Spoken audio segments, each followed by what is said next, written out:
topic 4 about the maintenance, recording, contents, and the interest part 1. Now, before we start to the main topic, I would like to give a heads up about the reporters for today. Next slide. So starting with the introduction of members. First is yours truly, Mr. Jamadril S. Madrigal. Next is the reporter, Mr. King Christian C. Pida. Next is Mr. Vincent Royce B. Relias. Next is Jose Nicolas S. Fajardo, and to be followed by Mr. James Villar. And we will be tackling about the maintenance record, contents, and interest part 1. Now, for our objectives or what to expect. Next slide. Now, first things first is we will going to understand the purpose and importance of aircraft, maintenance and inspection entries in ensuring airworthiness, traceability, and regulatory compliance. Next in line is learn the correct format, content, and authorized personnel involved in making both maintenance and inspection entries in aircraft logbooks. Third is identify the different types of aircraft inspections.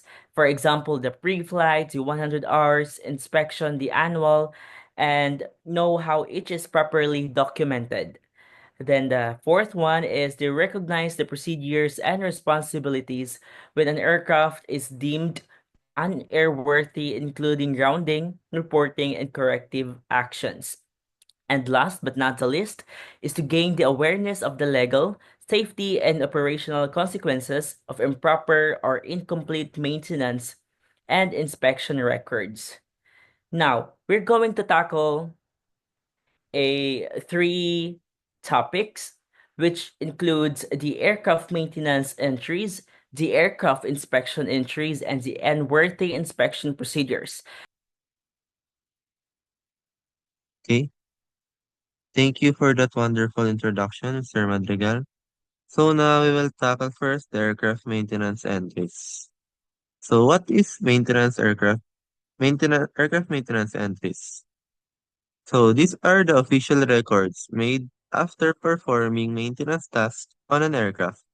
They include details such as the type of work done, parts replaced, dates, and the signature of the authorized person. Maintenance entries help ensure the aircraft remains airworthy and traceable for future reference. So, aircraft maintenance entries, these are the official documents that made after performing any kind of maintenance on an aircraft. So, these records are very crucial for ensuring the aircraft remains airworthy and that any work done can be traced for future inspections or audits. Each entry should include the type of work, date, parts, and involve and the signature of the certified personnel. So here are the five types of maintenance records and entries. First, the preventive maintenance entries. These are the minor tasks done by certified pilots or technicians, such as oil changes, replacing tires, and many more. Next type is the corrective maintenance entries. This type of entries are the records of repairs or replacements done to fix identified defects or discrepancies. This includes details of the issue, actions taken, and parts used. So, this is also the type of repairs done to fix any discrepancies or defects found in the aircraft. Next is the inspection entries. Entries are the indicate the type of inspection. So example is the 100-hour or annual inspection. They include the findings and the approval for return to service.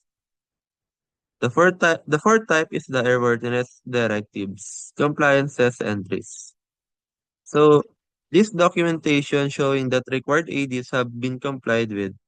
It must include the AD number, method, and compliance and date. And the last one is the component or parts replacement entries.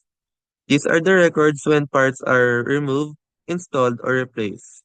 Examples are engine, propeller, and avionics. It also includes serial numbers and time in service. So these are the sample pictures of the type of the of the different types of entries. So the left image is a detailed annual inspection entry, showing the date, aircraft details, specific tasks performed like ELT checks, control and inspections, and the time in service. It also includes the name of the maintenance facility, which is the McLean Aircraft Maintenance Incorporation.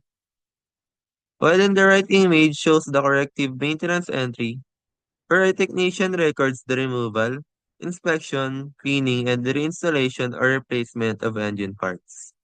It includes total time in service, details of repairs, and approval for return to service. So these samples emphasize the importance of clarity, completeness, and certification in every log entry.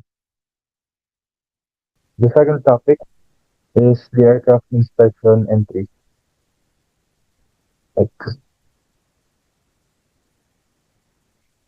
now, so the inspection entries are written records made after routine or scheduled inspections, like pre-flight 100 hour or annual check. They confirm the condition of the aircraft and note whether it is approved for return to service. These entries must be completed by certified personnel and follow regulatory standards. Next.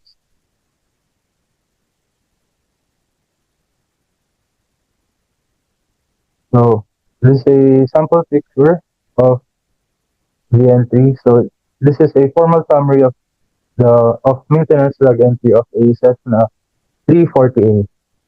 So you can see the date of entry, which is March 3, 2009, and the type aircraft type, which is the Cessna 340A, with the serial number of 340A0718. So you can see the T, sorry, we can see the TTAF, or the total, total time on airplane, which is 5,530.4 hours, and the tachometer tachometer reading, which is 8,154.7 hours. The work order number, which is M-1789. So we can see the following maintenance actions, which is the number one, performed a 400-hour landing gear rigging inspection. Number two, which is the which they inspected the cabin fire extinguisher for serviceability and compliance. Number three, repaired damaged aircraft skin located near the right aileron, removed cracked rivets, and installed new rivets in accordance with the Federal Aviation Administration. Number four, completed rigging of the elevator, rudder, and aileron flight control systems. Replaced one damaged push-pull-through bracket at the right wing bell crank. Number five, number five, conducted a compliance inspection of the cabin heater per the applicable airworthiness directive, and the heater passed the leak test. So, number six, performed a partial compliance check of the propellers under the applicable airworthiness directive. Aircraft not yet the aircraft is not yet returned to service for this item. Number seven, confirmed that the aircraft engines do not have superior air parts cylinders installed. The related airworthiness directive does not apply. So, and the number eight are the parts, and the research engine logbook and found no superior air parts cylinders installed on the aircraft. So, those are the things you can see on this formal maintenance log entry. So, part three, unworthy inspections procedures. When an aircraft fails an inspection or is found unairworthy, specific procedures must be followed.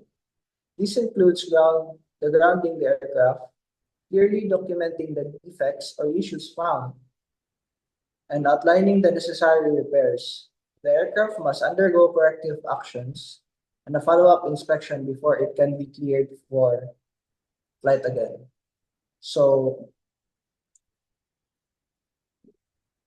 imagine you're about to go on a flight. Naturally, you want to know that the aircraft you're boarding is safe, right? That's why the regular inspections are performed on every plane to make sure everything is working properly. But sometimes during those inspections, something goes wrong. Maybe a part is worn out or a system isn't functioning as it should. That's when the aircraft is declared unairworthy. Next slide. This slide shows sample pictures of two common aviation maintenance documents: a receiving inspection procedure and a safety inspection checklist. These documents are vital in ensuring that all parts and systems are thoroughly checked and verified before being cleared for use. The receiving inspection procedure outlines the steps and approvals necessary for inspecting incoming materials or components.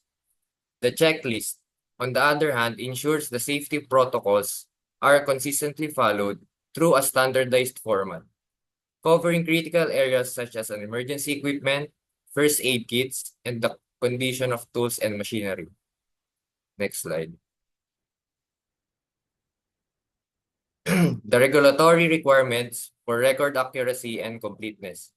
In aviation, meticulous record keeping isn't just a good practice. It's a legal requirement. All maintenance and inspection records must be accurate, complete, and signed by a certified personnel. This ensures accountability and traceability for every task performed on an aircraft. Each record should include key details like date, aircraft identification, the work performed, and if necessary, a return to service statement confirming the aircraft is airworthy. So, good afternoon, sir. So, we are here today at Sunlight Air Hangar to conduct an interview to Mr. Nomer about our desired topic. So, Mr. Nomer, can you introduce yourself? What is your name? What is your profession? And how many years are you in aviation now? So hello, my name is Nomer, and currently I'm 1.5 year practicing technical records and publication custodian here at Sunlight Air. So under ng Technical Services Department. So, next question po, sir.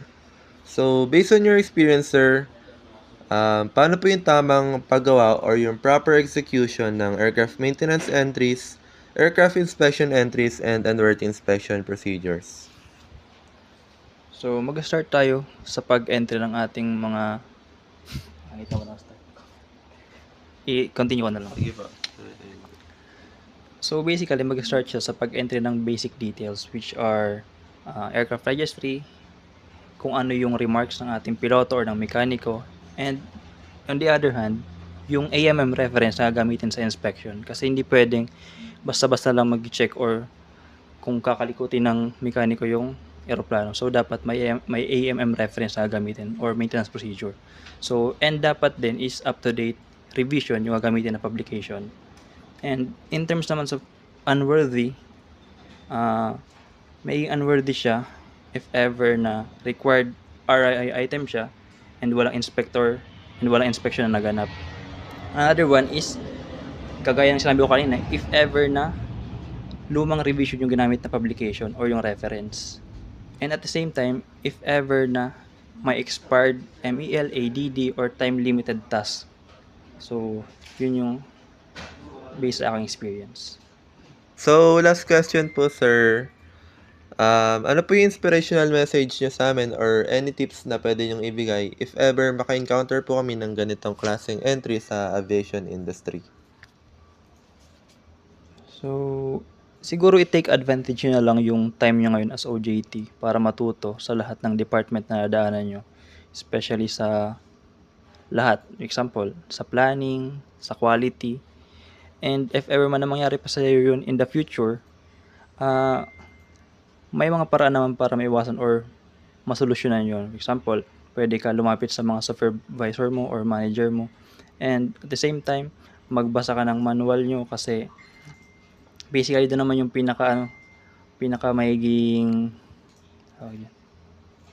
reference kung alin yung tama at alin yung mali. So Yun lang. Thank you, sir. Thank you so much po.